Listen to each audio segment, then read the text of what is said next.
Mesdames, Messieurs, fidèles téléspectateurs de Label Radio et Télévision, la chaîne panafricaine internationale, bonsoir et bienvenue à Sociétal. Sociétal, votre magazine qui traite des sujets à connotation sociale et qui s'est déplacé aujourd'hui à l'amphithéâtre de psychologie de l'université Omar Bongo de Libreville, la capitale du Gabon.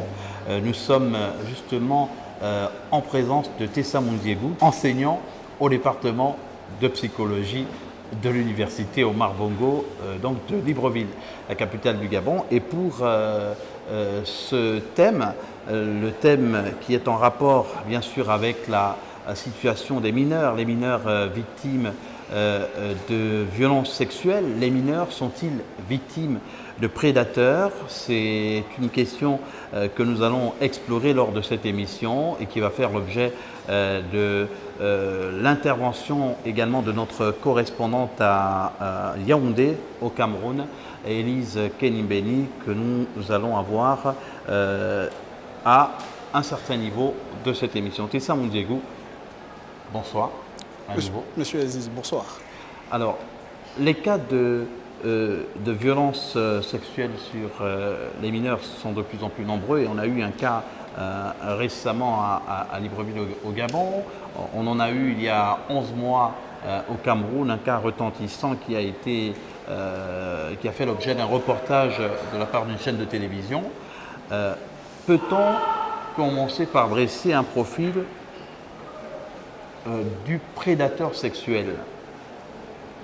Comment se présente-t-il? Comment pourrait-il se présenter? Et qui ça pourrait être? Alors, la question que vous me posez est fondamentale. Fondamentale dans la mesure où le phénomène de violence a pris des proportions. Nous parlons maintenant de la violence dans tous ses états. Alors, la thématique qui nous intéresse aujourd'hui, c'est les violences sexuelles. Sur les mineurs. Sur les mineurs, évidemment. Pourquoi sur les mineurs? Mais parce qu'il faut déjà dire que lorsqu'il faudrait mettre en lumière le profil même des mineurs, ce sont des personnes en manque de quoi? En manque de force pour faire face à l'autorité ou encore la violence de l'adulte. Et parlant donc de ces types de violences sexuelles sur mineurs, que nous soyons sur une dimension typiquement judiciaire ou encore psychologique, nous sommes en même de dire que la violence n'est jamais loin. C'est-à-dire le prédateur ou encore l'acteur qui cause cette violence sur la personne victime n'est jamais loin. C'est souvent les proches, les membres de la famille. Ça peut être un cousin, ça peut être un oncle, ça peut être un demi-frère, même si dans la société africaine, la terminologie de demi-frère n'existe pas. Mais ce qui est sûr et certain, déjà on peut dire que les acteurs ne sont jamais loin de leurs victimes. Et l'UNICEF a publié un rapport en 2015 qui indique que 81% de personnes victimes de violences sexuelles à travers le monde sont des mineurs et que 94% des prédateurs de leurs bourreaux sont des proches. Tout à fait. Si une institution telle que l'UNICEF le dit, c'est parce qu'il y a eu des enquêtes, des enquêtes de terrain, il y a eu des sondages d'opinion, il y a eu des questionnaires qui ont été distribués et on s'appuie même sur des statistiques également, voyez-vous. Alors, ce qu'il faudra retenir ici, c'est déjà le caractère récurrent d'une telle situation, d'un tel phénomène. Pourquoi? Mais parce que les personnes que l'on peut qualifier par exemple de prédateurs, ce sont des personnes qui, on peut le dire, souffriraient, comment dirais-je, d'un trouble antisocial de la personnalité. C'est-à-dire quoi? Comment on peut les décrire? On peut les décrire tout simplement comme étant des personnes qui présentent donc d'abord une forme d'agressivité, voilà, qui n'accepteraient pas donc une autorité déjà. Mais pourtant, ces personnes-là peuvent paraître normales, ordinaires. Tout à fait, tout à fait. Mais rendez-vous compte qu'il y a le paraître et l'être. En société, je peux paraître quelqu'un de calme, adapté à la société, mais dans mon être, je suis quelqu'un d'autre. Donc, c'est que les psychologues ou les psychopathologues appellent par exemple le dédoublement de la personnalité. Vous êtes un individu le matin, Un autre à midi et un autre le soir peut-être. Pourquoi pas, hein, enseignant à l'université le matin et la nuit vous êtes prédateur sexuel. C'est quand même ahurissant. On a énormément de cas, mais qui interrogent. Mais est-ce que finalement ce ne sont pas de grands malades à essayer de prendre en charge? Mais comment arriver à les identifier quand on ne peut pas savoir où ils se trouvent et s'ils souffrent de ces pathologies-là? D'abord, selon la démarche clinique, il faudrait d'abord que la personne malade prenne conscience de sa maladie, c'est-à-dire accepte l'aide qu'on pourrait lui apporter. Alors, ça c'est un fait. Le deuxième fait, c'est déjà... Excusez-moi, il arrive que certaines personnes soient arrêtées, se retrouvent aux mains de la justice pour ce type de crime. Est-ce qu'il n'y a pas un mécanisme qui permet, lorsque les personnes, lorsque ces prédateurs sont dans les liens de la détention, une prise en charge médicale? Cela peut être faisable. Mais est-ce que dans le cas du Gabon, il y a cette forme de synergie entre ces institutions, c'est-à-dire entre le judiciaire et le psychologique ou encore le psychiatrique? Il n'y a pas que le Gabon, il y a les autres pays d'Afrique subsaharienne. Bon, en Afrique, c'est vrai que entre ce qui est écrit dans les textes et la faisabilité de ce qui est écrit, l'écart est toujours considérable. Or, en France, par exemple, c'est vrai qu'il y a toujours ce lien-là. Et les experts travaillent en toute collégialité, en toute symbiose pour arriver, comment dirais-je, à sortir ces personnes de ce mal-être. Parce que c'est une forme de souffrance. Si la personne arrive à commettre ou à poser des actes délictueux, Monsieur Aziz, mais c'est quelque part parce que la personne cherche à compenser une forme de carence. Et si nous nous inscrivons donc dans cette approche psychanalytique, on dirait tout simplement que quelqu'un qui souffrirait de ce type de trouble, par exemple, aurait, selon la conception freudienne, aurait, comment dirais-je, trouverait une solution dans son histoire, dans le processus de son développement. Est-ce que c'est parce que sa genèse a été telle que son ontogénèse est devenue c'est ce que nous constatons? Mais nous avons là un phénomène qui est aujourd'hui en train d'éclater dans certains pays. On a parlé du Gabon et du Cameroun. Ce sont des cas qui sont révélés aujourd'hui, mais qui sont peut-être la face visible de l'iceberg. Est-ce qu'il n'y a pas depuis longtemps des pratiques de ce type qui sont ignorées ou bien qui font l'objet d'une certaine omerta? Rendez-vous compte qu'il y a ce qui relève du tabou, M. Aziz. Nous sommes dans une société africaine où tout ce qui est sexuel, et si vous parlez en termes psychologiques... Enveloppé de tabou. Bon, et enveloppé de tabou. Et pire encore, je dirais pire encore, lorsque cela relève ou encore montre une dimension de déviance, c'est une forme de déviance sexuelle. Rendez-vous compte, c'est une forme de déviance sexuelle. Alors, lorsque cela touche certaines familles, la tendance, pour éviter le regard du voisin ou encore le questionnement du voisin, qu'est-ce qu'on fait? On dit en tout cas, garde ça, ça ne se dit pas dehors. Mais rendez-vous compte, tout à l'heure, en préambule, on parlait de l'entourage. L'entourage qui peut être, comment dirais-je, considéré comme étant le berceau des prédateurs sexuels. Mais rendez-vous compte que dans les situations où c'est votre oncle, donc le frère de votre mère ou le frère de votre père qui commet cet acte sur sa nièce. Mais le premier réflexe des parents, c'est ne parlez pas. Ça doit rester dans la famille. Mais ces cas-là sont souvent résolus dans quel contexte? Sous l'arbre à palabres, autour du chef de village Bon, c'est vrai que ce soit la dimension anthropologique ou encore sociologique au sens culturel du terme, je pense bien que tout ce type de problème, ça se règle en famille. Hein? Maintenant, si on me pose la question de savoir est-ce qu'il y a une forme de compensation, ça je ne saurais le dire.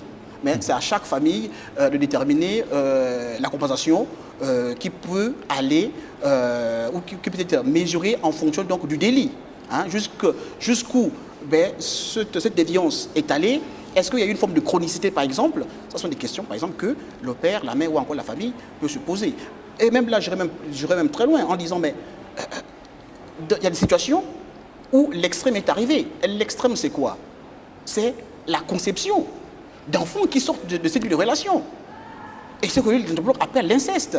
Rendez-vous compte que le même patrimoine génétique va de l'oncle à la nièce, au nourrisson qui naît.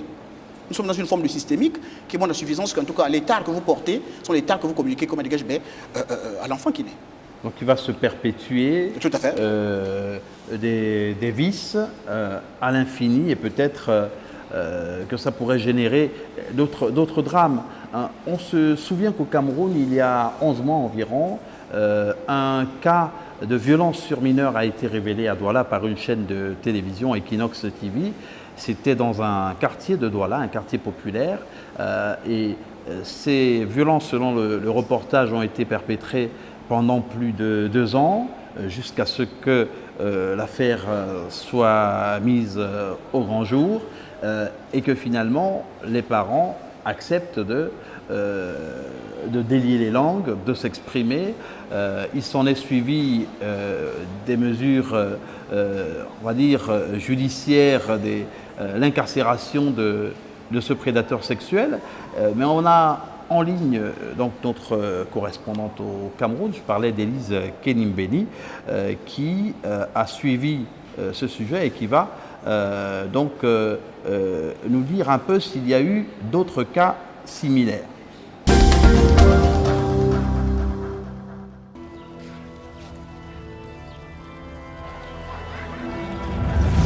Mbangé Beach, nous sommes dans le 5e arrondissement de la ville de Douala.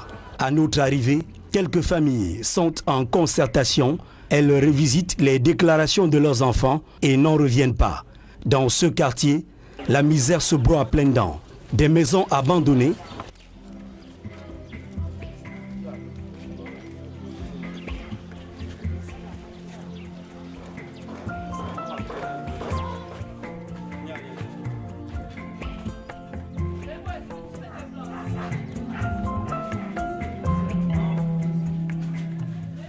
une broussaille indescriptible.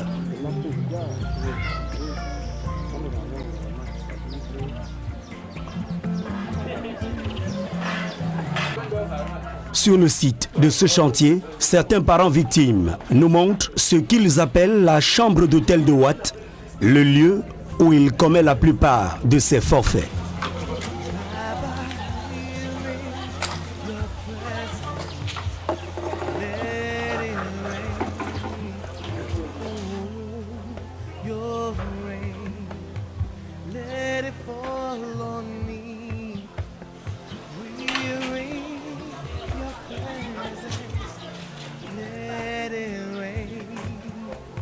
Qui est ce bourreau? Comment a-t-il réussi à traumatiser autant de fillettes en 6 ans sans que personne ne se doute de rien? Enquête au cœur d'une cité presque perdue sur les traces d'un présumé violeur d'enfants. La nuit tombe déjà sur cette bourgade ensevelie dans les marécages de Douala 5e. C'est justement à la pénombre que Watt a commis son dernier forfait. Sa victime, une fillette de 6 ans, élève au cours préparatoire. Pour protéger les enfants, nous avons choisi de cacher leur identité et leur visage. La petite a été commissionnée par sa maman et le voisin Watt est sorti pour aller en route au même moment. Du moins, il est allé prendre position pour attendre l'enfant passer. Sur son matelas de fortune, il a assouvi son désir bestial sur la gamine en prenant soin de la ligoter dans le dos.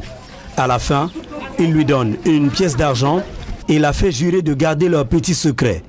Cette fois, c'en est de trop. La fillette a atrocement mal. Elle ne gardera pas le secret. La mère est alertée. Prise de panique, elle informe son époux. Ce voisin avait l'habitude de l'appeler et il lui a fait ça 2 fois. Il a violé 2 fois. La première fois, il était dans les toilettes et la deuxième fois, il était chez lui, dans sa maison. C'est mon voisin le plus proche. Voici ma porte ici, la voici. Et voici la porte du voisin. Elle est juste face à face avec ma porte. C'est le début d'une grosse enquête parentale. Les aveux de la fillette sont effroyables. Elle connaît presque toutes les autres victimes. Toutes sont dans le voisinage. Élise Kenimbeni, bonjour. Est-ce qu'il y a eu des cas de ce type à Yaoundé ou bien ailleurs dans le pays? Bonjour Aziz, bonjour à tous les téléspectateurs de la belle radio TV. Alors, il faut dire qu'au Cameroun, il n'y a pas de statistiques claires qui indiquent que les cas de violence basés sur les mineurs. Néanmoins, certaines organisations de la société civile, à l'instar de l'école internationale Paix au Cameroun, se sont penchées sur le sujet afin d'élaborer un rapport qui sera mis à la disposition du public bientôt. Mais ce qu'il faut retenir pour le cas du Cameroun, il existe chaque jour un cas d'abus sexuel relayé à travers les médias, que ce soit à travers les journaux ou encore dans les radios. On entend beaucoup parler justement de ces violences sur les mineurs. Et selon des études menées aussi bien qu'au niveau national qu'à l'international, la proportion des violences sexuelles en milieu scolaire a atteint une cote d'alerte de 13,3% en 2007, indique l'UNICEF. Et l'ONG École internationale de paix au Cameroun indique également que dans un rapport publié il y a 3 ans, que les violences sur les mineurs ne cessent de se multiplier dans certains foyers et dans les établissements scolaires. Et quelles sont les sanctions prévues par la loi contre ces prédateurs sexuels? Alors, il faut dire que en ce qui concerne les sanctions prévues par le Code pénal camerounais, le viol et autres violences sexuelles, notamment sur les mineurs, sont sévèrement punis par le Code pénal camerounais. Et puis encore, lorsqu'il s'agit d'un viol sur mineur de moins de 21 ans, alors voyez-vous, Aziz, lorsque le violeur est arrêté, il peut prendre justement un emprisonnement de 10 ans et voire même plus, surtout si c'est une victime de moins de 21 ans. Alors, il faut dire qu'aux côtés du Code de procédure pénale camerounais, il existe également d'autres sanctions qui sont mises en exergue au Cameroun. Nous avons justement la loi numéro 2005/015 du 29 décembre 2005 relative à la lutte contre le trafic et la traite des enfants qui est aussi avancée, mais justement a encore quelques problèmes au niveau de son applicabilité au Cameroun, parce que justement cette loi sous-régionale, bien qu'elle est applicable au Cameroun, mais elle n'est pas totalement mise en exergue. Alors nous avons également la Convention des Nations Unies sur la répression de la traite des êtres humains, de l'exploitation de la prostitution d'autrui, accompagner cela la Convention des Nations Unies relative aux droits de l'enfant de 1993 et sans oublier la Charte africaine des droits de l'homme et des peuples de 1986, justement qui englobe toutes ces lois ou alors tout ce cadre normatif et juridique qui est suivi justement ici au Cameroun. Alors voilà ce que je peux dire en matière de sanctions, en matière de loi applicable dans le système juridique camerounais. Voilà, nous étions en compagnie d'Élise Kenimbeni, correspondante de la Belle Radio et Télévision à Yaoundé au Cameroun. Tessa Mundiegou, le phénomène des prédateurs sexuels se généralise. Sur le continent africain, il y a énormément de cas de violence sur mineurs, que ce soit en Afrique de l'Ouest, en Afrique de l'Est ou en Afrique centrale. Et là, nous avons quelques cas notamment au Cameroun et au Gabon. Mais d'abord au Cameroun avec ce reportage qui a été diffusé et les violences répétées, les viols répétés sur des mineurs pendant plus de 2 ans qui sont restés justement gardés sous silence et sans jamais que quoi que ce soit ne soit révélé. Rendez-vous compte que la question que l'on pourrait se poser est de savoir est-ce que ces enfants qui ont subi ces violences en sortent tout entières? C'est ça la problématique, c'est ça la question. C'est vrai que lorsqu'on subit de telles atrocités, 2 hypothèses se présentent, ou plusieurs. Mais 2 hypothèses majeures, c'est soit on fait preuve de résilience, c'est-à-dire on dépasse cette souffrance pour se reconstruire, ou on glisse tout simplement dans quoi? Dans la perdition. Et la perdition, c'est quoi? C'est que sur la base de cette situation, cette forme de souffrance, vous développez d'autres formes quoi, de comportement. Vous êtes perdu face aux normes de la société. Vous êtes perdu face comment à la reconstruction même de l'identité. Vous devenez complètement une coquille vide, s'il fallait donc paraphraser Cheikh Hamidou Kane. Parce que vous êtes perdu. Il y a une partie de vous qui meurt lorsque vous sortez de là. Oui, et là, ça ramène à la responsabilité parentale. Aujourd'hui, l'éducation des enfants est assurée dans plusieurs milieux par des nounous. Est-ce qu'il est possible de garantir une éducation convenable à un enfant lorsque les parents se dérobent ou bien affectent certaines de leurs responsabilités aux nounous? C'est vrai que ça fait partie des conséquences du développement de la société. C'est la société qui a apporté cette nouvelle forme d'éducation. Est-ce que le développement de la société rime avec perte de valeur? Non, au contraire. Mais c'est vrai que tout va tellement vite, M. Aziz. Tout va tellement vite. Vous avez là actuellement des foyers dans lesquels vous trouvez le père travaille. Lorsque je parle de travail, c'est-à-dire il a un emploi qui l'accapare ou l'absorbe énormément. Vous avez de l'autre côté la mère qui a des hautes fonctions professionnelles. Alors, joindre le domestique et le professionnel, parfois, c'est une équation ou encore un exercice dur. Au point où beaucoup font preuve de substitution. Lorsque vous avez des familles qui ont un gardien, qui ont une nounou, qui ont, nounou transformée en gouvernante, j'entends, un cuisinier, et ces personnes ne vivent que sous l'ordre de directives, tu fais ceci, tu fais cela, ainsi de suite. Bon, à 10 heures, il faut faire coucher les enfants. Il y a une disparition de l'image parentale, mais tout simplement. Et de l'autorité parentale, qui est également transférée. Complètement transférée aux mains du personnel domestique.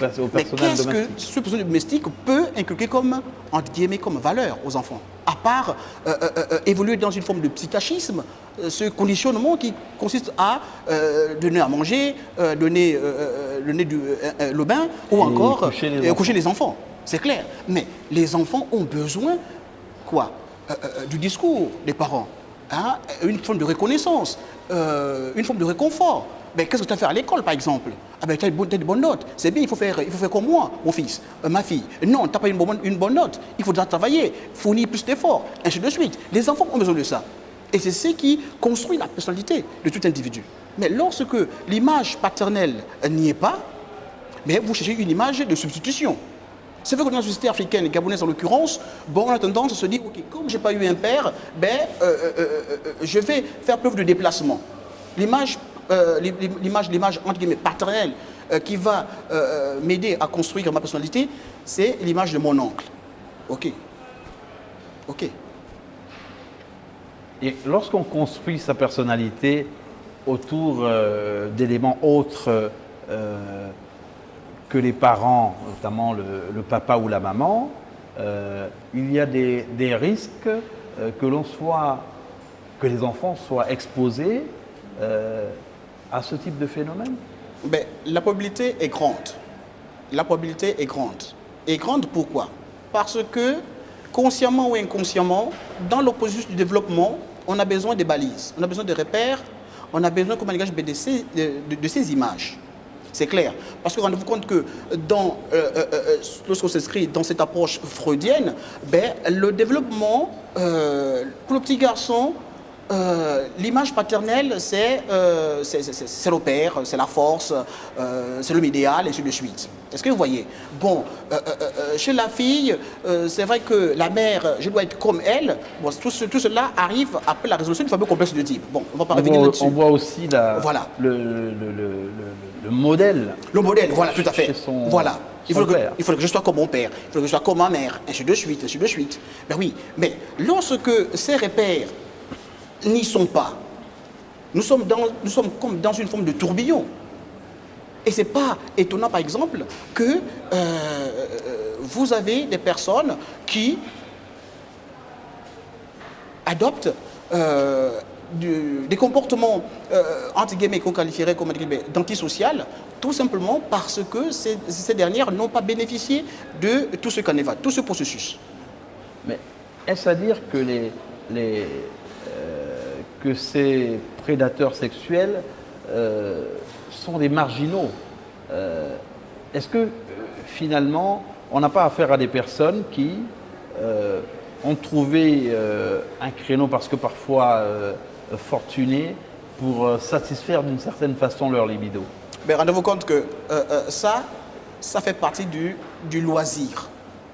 Ce type de déviance sexuelle, ben, ce sont des déviances qui sont, entre guillemets, cultivées par des personnes fortunées. Là, il faut le dire.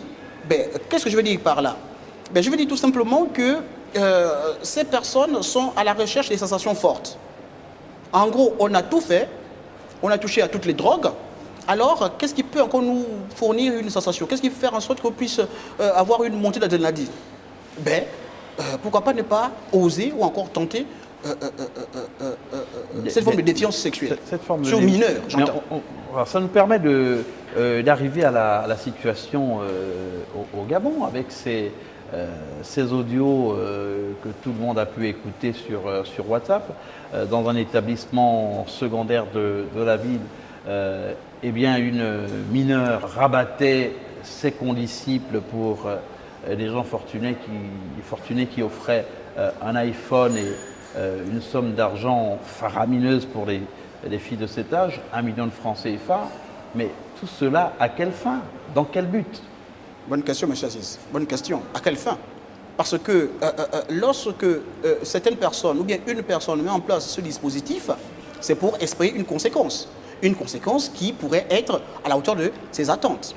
Parce que l'une des questions, et là, nous ne sommes pas des mentalistes, ou encore, nous n'avons mené aucune étude pour se dire, OK, ces personnes, lorsqu'elles présentent ou offrent à ces mineurs ces gadgets, enrobés des billets de banque, bon, tout de suite, quand on voit ces mineurs, elles sont complètement perdues. Perdues pourquoi? Dans la majorité des cas, ce sont des filles, soit qui sont issues des familles pauvres. Ça aussi, il faudrait aussi essayer de comprendre l'origine de ces filles, d'où elles viennent, quel est leur processus. C'est clair. Est-ce qu'on a affaire aux jeunes filles issues des familles modestes, ou encore vivant dans des quartiers populaires, ou c'est une forme de groupe choisi sur critères de type non, il faudrait que ce soit des jeunes filles ou des mineurs qui soient issus des quartiers résidentiels, pourquoi pas, la zone d'Akanda, le Badikege ou Odegege, ainsi de suite, ou encore certaines zones à la CINI, ainsi de suite. Voilà. Ce sont pratiquement des questions qu'il faudrait se poser. C'est vrai que là, le problème, on peut se dire, oui, mais c'est arrivé. Certes, c'est arrivé. C'est arrivé parce que ce n'est pas dans votre famille. Mais imaginez qu'un tel problème arrive dans votre famille. Quel est le comportement ou encore l'attitude que vous adoptez? C'est la question. Et ces personnes qui sont des commanditaires, à quelle fin mettent-ils autant d'argent? Autant de moyens. Est-ce qu'il y a une dimension fétichiste à considérer? Parce que dans les sociétés africaines, justement, on ne parlera pas de superstition, mais le fétichisme ou bien tout ce qui est à connotation magico-fétichiste est pris en compte pour ce type de problème. Ça c'est pratiquement l'une des hypothèses qu'on pourrait émettre. C'est une des hypothèses. C'est-à-dire se dire, ok, mais si on n'a pas une explication rationnelle, on ne peut que glisser dans cela. Et nous ne sommes pas loin. Parce que, en tout cas, c'est vrai que si quelqu'un vous donne une forte somme d'argent et vous dites, en tout cas, non, ben, allez-y, c'est juste un cadeau, vous questionnez, M. Aziz.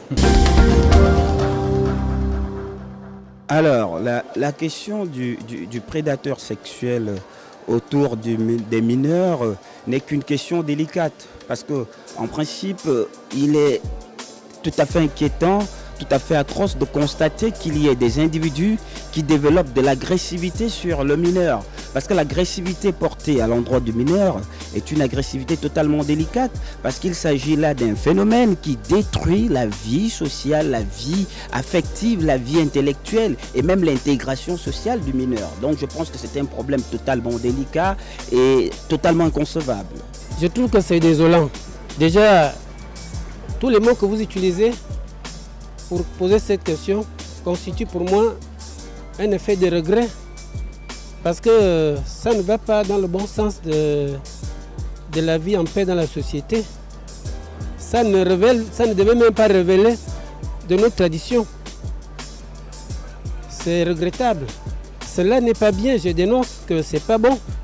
Si cela se fait, c'est mauvais, c'est très mauvais. Ça ne promet pas un bon avenir.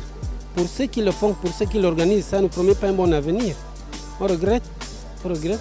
C'est pour cela que ceux qui commandent le pays, je crois qu'ils ont un peu de problème à cause de ça. C'est-à-dire, on donne une orientation qui est normale et les gens font à leur manière. Et puis, à la fin des constats, ça crée des confusions. C'est regrettable. Non, la justice n'agit pas comme vous et moi. La justice agit en dernier ressort. Vous voyez, lorsque quelqu'un vole maintenant là, c'est pas en ce moment qu'il y a la justice. Il y a des agents qui font office de... D'ailleurs, ils sont des OPJ, d'officiers de police judiciaire. La police, la gendarmerie, c'est eux qui mettent la main sur les voleurs. Bon, donc, ces gens-là, il suffit seulement qu'ils soient dénoncés. Et la loi agira même dans la dénonciation. Parce que la dénonciation est une forme d'amener, de faire déclencher une information au niveau de la justice. Je puis dire que c'est une situation dramatique pour notre société. Et je crois que notre société va à volo en ce qui concerne l'éducation de nos enfants. Et en tant que chrétienne, je puis dire aussi que c'est parce qu'on élève nos enfants sans Dieu. Voilà pourquoi il y a une telle dépravation, un tel désordre dans la société. Nous élevons nos enfants sans Dieu. Et ce n'est qu'avec Dieu que nous pouvons construire une société digne. Mais nous avons mis Dieu de côté, que ce soit dans les établissements, que ce soit dans nos maisons. Il n'y a que Dieu qui peut changer les humains. Vous pouvez faire un enfant, vous lui donnez tous les conseils, mais si Dieu n'est pas là, ce sera difficile que votre enfant soit une fille ou un homme digne. C'est ce que je peux dire. Il faudrait d'abord les retrouver. Bon, je ne sais pas s'il y a une justice juste dans ce monde. Moi, c'est tout ce que je peux dire. Parce que s'il y a un tel réseau et que les autorités sont au courant, pourquoi ne pas prendre ces jeunes filles et les amener à dénoncer ces vieillards qui les détruisent? Pourquoi? Pourquoi la justice ne peut pas le faire? J'ai vu sur les réseaux sociaux une jeune fille de 15 ans, on l'a emmenée en prison et tout ça, mais ce n'est pas suffisant. Si elle place des jeunes filles comme elle les place où? Chez qui? Ce sont ces personnes-là. Et en plus, je crois que ce sont des filles mineures. Donc ce ne sont même pas des personnes morales. Et ceux qu'on doit réprimander, ce sont ceux-là qui détruisent nos enfants. Comment un vieillard de 70 ans, tu as des petites filles, tu vas monter sur une petite fille, une fille qui peut être ton arrière-petite-fille. C'est scandaleux. Ce sont eux qu'on devrait mettre en prison, pas la jeune fille. Hein? Le parent doit donner des bons conseils à l'enfant. Les parents doivent parler avec les enfants concernant ce phénomène. Et maintenant, à l'établissement, ceux qui sont nos professeurs, qui sont aussi également des parents, les enseignants qui sont également des parents, doivent mener des enquêtes pour savoir qui fait des placements parmi les élèves et qui ne le fait pas, qui a été placé et qui n'a pas été placé. C'est seulement à partir de ce moment qu'on pourra attraper les coupables. Et c'est même facile, moi je pense que c'est même facile parce que quand ils font la publicité dans les réseaux sociaux, ils vont jusqu'à mettre les numéros de téléphone sur lesquels il faut les joindre. Hein? On devrait essayer d'appeler ces numéros pour voir sur qui on tombe. Et à partir de là, on élargit l'enquête et on doit arrêter tous ceux qui le font. C'est ça. Face à la dépravation des mœurs de notre société, aux adultes, qu'est-ce qui pousse l'être humain à se rabaisser jusqu'à ce niveau? Qu'est-ce qui amène un être humain à vouloir détruire les enfants des autres? Malheureusement, nous sommes dotés, je pense que Dieu nous a créés et nous a dotés des facultés de faire le distinguo entre le bon et le mal. Mais malheureusement, il y a ceux qui ont décidé de faire plutôt le mal. Il y a ceux qui ont décidé de faire plutôt le mal, c'est comme les bandits. Je ne sais pas, moi je ne suis pas de ceux-là, donc je ne peux pas vous dire ce qui leur pousse à le faire.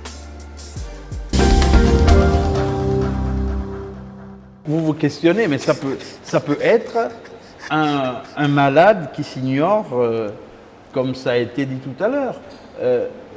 Maintenant, il est question pour la justice de faire son travail, de démanteler ce réseau. Mais là, la question, le problème va être difficile à résoudre, puisqu'on a souligné tantôt que ce sont des situations qui ne sont pas nouvelles. Oui, cette situation n'est pas nouvelle. Pourquoi? Parce que rendez-vous compte que c'est vrai que ça a fait un pchit, parce que si je dis pas mon mémoire, ne me joue pas de tour, autour des années 2014-2015, cette situation avait vu le jour dans un autre établissement de la place, que je ne citerai pas. Et c'est l'une de mes collègues... Un établissement scolaire secondaire de Libreville. Tout à fait. Établissement dans lequel l'une de mes collègues de travail appartenait ou faisait partie donc de l'association des parents d'élèves. Cette situation, ce problème avait éclaté où il y avait donc des jeunes filles qui rabattaient auprès de leurs collègues, moyennant donc, comme vous l'avez dit, des BlackBerry, voilà, et des fausses sommes d'argent.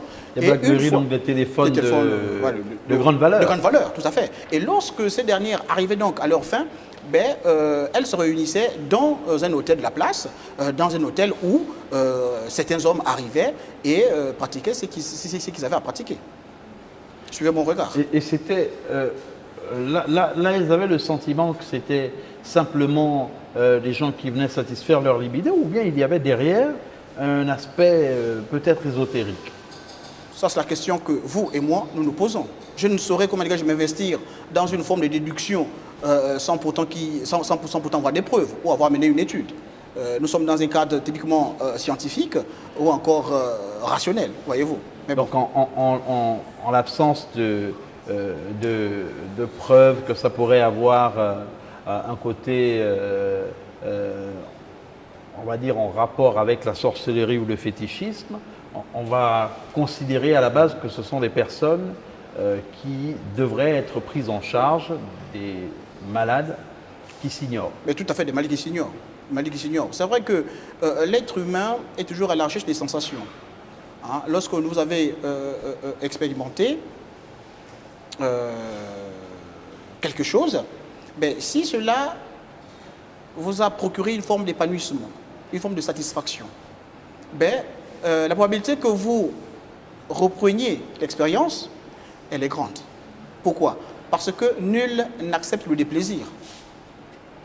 Est-ce que vous voyez, M. Aziz? Nul n'accepte le déplaisir. Donc, ces personnes... et puis, je vais même loin. Rendez-vous compte qu'il y a des personnes, par exemple, qui souffriraient du syndrome de la femme pucelle. C'est-à-dire quoi concrètement? Ce sont des personnes des personnes qui rêveraient, qui imaginent en permanence de se retrouver en situation d'intimité avec des femmes pucelles. Pucelles, voilà. Donc, s'il n'a pas eu cette chance d'avoir la femme qu'elle a épousée, par exemple, il l'a rencontrée avec 2 enfants ou 3 ou pas vierge du tout, et lui, dans son imagination, dans sa mémoire, c'est que la femme que j'aurai, c'est celle que moi-même je vais, où je serai le premier, par exemple, cette personne aura toujours tendance, comme on dit, à reproduire ce type de schéma. Mais, comme vous le dites, ce sont des personnes qui sont en souffrance, ce sont des personnes malades, développant donc un trouble antisocial de la personnalité. Vous avez dans votre département certainement à explorer autant de questions complexes et compliquées. Si on devait apporter une réponse psychologique à ce phénomène, quelle serait-elle? Il y a certainement une palette de réponses à proposer. Oui, tout à fait. Les réponses sont multiples. Et il faudrait déjà toujours s'inscrire dans cette approche de Didier Anzué, qui disait tout simplement que nous sommes une unicité, une singularité. Voyez-vous, chaque personne doit être traitée selon sa spécificité. Le problème de déviance sexuelle ou encore de violence sexuelle sur mineurs, il est générique le sujet, n'est-ce pas? Mais les solutions doivent être apportées au cas par cas. C'est clair. Déjà, s'il faudrait donc s'inscrire dans une forme de démarche diagnostique, déjà se dire quel est le profil de ces personnes. Et le profil de ces personnes ne peut pas se décliner ex nihilo. C'est-à-dire, là où nous sommes assis, on se regarde, on se dit, tiens, vous êtes comme ça. Mais non, ça ne se passe pas comme ça là. C'est toute une batterie de tests, c'est toute une batterie d'entretien, c'est une batterie de symptômes à relever et pour déboucher sur cette déclinaison donc, du profil de la personnalité. De la même manière, si ce travail doit se faire auprès donc, de ces personnes, entre guillemets, qu'on qualifierait donc de malades, donc de prédateurs sexuels, on doit aussi faire le même travail auprès de ces jeunes filles qui subissent ce type de violence, qui sont victimes. Parce que si on pousse même le bouchon très loin, M. Aziz, je vais vous dire, lorsque vous lisez par exemple la théorie du monde juste, rendez-vous compte que cet auteur a eu à résumer cette forme de violence en une seule phrase. Vous méritez ce qui vous arrive. C'est-à-dire quoi? C'est-à-dire que tout un chacun aurait en soi la manifestation d'un comportement qui montrerait que je suis fébrile, alors attaquez-moi. Mais un enfant de 10 ans est fragile, tout à fait. Est une victime, est protégée. Tout à fait. Par la société, par ses parents, n'est-ce pas? Mais il y a aussi le bon sens. Parce que combien de parents disent encore à leur enfant, ne parle jamais à l'inconnu. Ne parle jamais à un inconnu. On va dire que c'est un conseil classique. Oui, mais combien de parents le font encore ou le disent? C'est la question. Parce qu'en tout cas, lorsque les parents vous disent cela, c'est quoi la morale derrière? C'est l'installation de la méfiance. Vous ne faites confiance que. Et si nous faisons encore la boucle, nous constatons quoi? Nous constatons que les prédateurs étant des proches, mon oncle, je le connais, alors je me sens en sécurité. Le boulevard est ouvert. Est-ce que vous voyez l'image? Oui, mais pour ce qui concerne, par exemple, ces prédateurs qui rôdent autour des mineurs dans les établissements secondaires, on s'appesantit cette fois sur le cas de cet établissement de Libreville au Gabon. C'est un enseignant, si je ne m'abuse, qui a donné l'alerte et lequel serait d'ailleurs menacé ces derniers temps. Mais il a dû observer des attitudes. Mais ça devrait interpeller lorsque votre enfant arrive à la maison avec un téléphone portable que vous ne lui avez pas acheté, un téléphone portable d'une certaine valeur. Est-ce que ça ne pose pas de questions? Merci, M. Assis. Ça doit poser des questions. Ça doit poser des questions si et seulement si les parents ne sont pas absents, ne sont pas effacés. En plus du téléphone portable, il y a l'argent qui va avec. L'argent qui va avec, donc cette grosse somme d'argent qui va forcément entraîner des dépenses inhabituelles. Inhabituelles, tout à fait. Mais rendez-vous compte que ce sont pratiquement des balises ou encore une forme de symptomatologie sur laquelle les parents doivent jeter leur dévolu. Parce que pour une personne ou pour des personnes averties, lorsque votre enfant change de comportement, que ce soit en termes de quoi? En termes de timing, à quelle heure elle va à l'école, ou il va à l'école, à quelle heure elle rentre, qu'est-ce qu'elle fait? Est-ce que dans ces premiers pas au collège, les enfants ont eu tendance, à raconter leur journée. j'ai fait ceci, j'ai fait cela, ainsi de suite. J'ai rencontré tel, j'ai discuté avec ma copine qui habite là-bas, ainsi de suite. Mais rendez-vous compte que lorsque ce type de rituel s'arrête ou s'estompe brusquement, c'est qu'il y a un problème. Si vous êtes un parent regardant, mais pour des parents qui sont absents, c'est vrai que, bon, il faut laisser libre cours. Mais laisser libre cours, c'est l'ouverture à d'autres formes de violence, d'autres formes de souffrance, ou encore d'autres formes de déviance, pourquoi pas.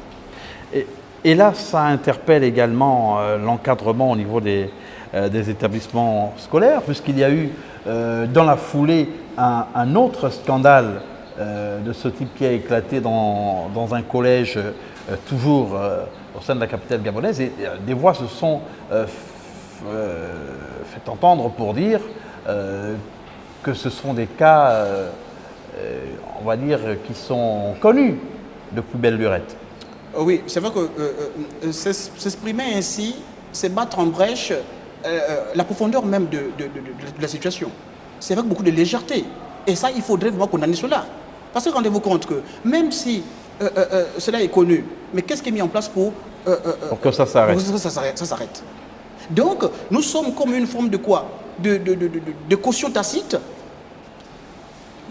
plongé dans la résignation. En gros, on va faire comment? Mais non, on peut faire quelque chose. Et rien ne pourra se faire si et seulement si ceux qui sont victimes ou encore ceux qui sont dans l'entourage des victimes ne se lèvent pas pour dénoncer cela. Ça interpelle également les pouvoirs publics. Tout à fait. À chacun son rôle. À chacun son rôle. C'est clair. À chacun son rôle. Et les pouvoirs publics ont cette obligation de pouvoir protéger la population à travers les lois, les mesures, les sanctions qui vont avec. C'est clair. Et à chacun de faire son travail. C'est vrai que là, en préambule, vous avez fait mention du procureur de la République. Ok. Bon, attendons. Espérons que dans les jours à venir, la justice va se saisir de ce dossier. Mais pour que le travail de la justice ne soit pas entravé par des obstacles, il faudrait peut-être une meilleure collaboration. Là, on a eu le cas de celui qu'on va considérer comme un donneur d'alerte qui finalement se trouve menacé. Il faudrait peut-être également penser à encourager ces donneurs d'alerte pour révéler davantage de cas et peut-être complètement décourager ces prédateurs. Tout à fait, tout à fait. Mais rendez-vous compte que plusieurs de mesures peuvent être prises ou mises en pratique.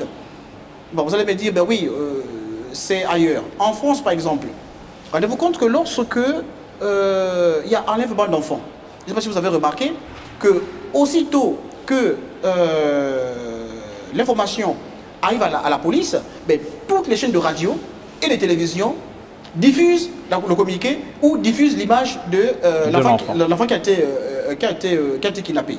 Et l'acteur en question se sent complètement à l'étroit, c'est clair. Et dans les jours qui suivent, l'enfant est retrouvé, le détracteur est mis entre les mains de la police et le cours normal de la vie reprend son rythme. Alors, au Gabon, je pense que, par exemple, lorsque l'association des parents d'élèves est saisie de ce type de déviance, ou de cas ou de situations, mais je pense bien que c'est cette structure associative qui peut jouer le rôle de diffuseur ou encore de contrepoids. Qu'est-ce que les parents mettent en place pour, entre guillemets, protéger l'enfant ou encore alerter l'opinion sur cette forme de déviance? Ce sont des questions qu'on peut se poser. Ou encore, c'est à l'association des parents d'élèves de rester en justice. Pourquoi pas? Il faudrait une plainte. Vous avez dit tout à l'heure que oui, le procureur de la justice ne peut pas engager une telle démarche ou une telle procédure si et seulement si il n'y a pas plainte ou dépôt de plainte en amont. Parce que tout le monde devrait se sentir impliqué. Il s'agit d'enfants, de mineurs, et vous l'avez souligné tantôt, ça pourrait être les enfants de n'importe qui. Tout à fait. Et là, on est quand même dans un cas de figure assez spécial, parce qu'on a de plus en plus l'enfant qui vont très jeunes au lycée ou au collège. Oui. Ces enfants sont qualifiés dans leurs états des enfants androïdes. Non seulement de par leur âge, mais également par leur précocité, M. Aziz. C'est ça, c'est la précocité qui fait en sorte qu'on a en face de nous des enfants qui ont un QI dépassant vraiment les normes de l'attendement.